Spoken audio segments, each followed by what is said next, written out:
Hi there, I'm Ethan with thehonestcarpenter.com, and in this video I'm going to show you how to install a door closer on a storm door like this one behind me. So as a little background to this project, I really think it's a good idea in pretty much every circumstance where you have a storm door or a screen door to install a closer, because most of them don't have any sort of hinge mechanism that's going to close it on its own, and wind can really grab these doors, especially heavy wooden ones like this one behind me, and slam them shut, slam them against railings, hit siding, knock things off the porch, and eventually you're going to have a broken door or something else is going to break. So no matter what, I think it is a good idea to install a closer. And on very heavy doors, you occasionally want to install one at the top and the bottom. I'm only going to show the top. Usually that's strong enough, but if you do have a heavy door and you live in a windy area, it's sometimes a good idea to consider installing two.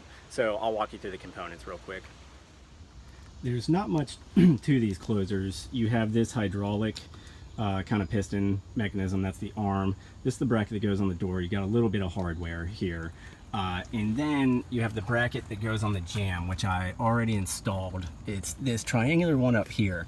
And the most important thing to know about these brackets is that you want it installed in line with the top rail of your door. This is where the door bracket is going to sit, and the arm is going to pass between the two of them and allow the mechanism to pull the door shut. I went ahead and installed this one. It's really easy. You want the little bulb at the end pointing towards the door, and this is very standard across all models, and you want them set back about a 1/4 inch from the front of the jamb. This is your jamb. It's what the door hits and stops on. And the easiest way to do this, just hold it in place, draw little pencil marks inside all the screw areas where you want the screws to sit, and then go ahead and pre-drill those areas. So I went ahead and installed this one. It's not that difficult. You can just do it with a drill and a drill bit. So once you have the jamb bracket on, go ahead and put the assembly together. The short pin that comes with it, you want to put through the little arm with the hole in the back that fits into the bracket on the jamb. That's the short pin. Make sure your closing tab that locks the door is out of the way. And then to line it up, go ahead and attach the door bracket with the longer pin, and it just falls through a series of holes in the end of the hydraulic part and the bracket.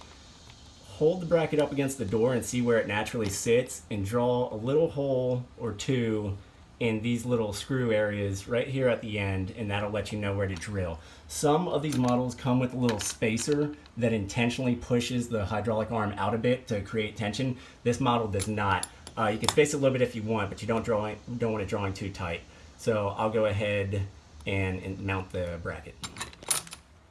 There's the whole assembly installed. I've got the bracket on the door now, and I did try to line it up so that it was parallel with the top jamb just so it looks better. And I've got 2 screws in that bracket, and you should know that you can easily adjust the close rate by using a Phillips, typically screwdriver, to turn a little screw at the end of the valve here.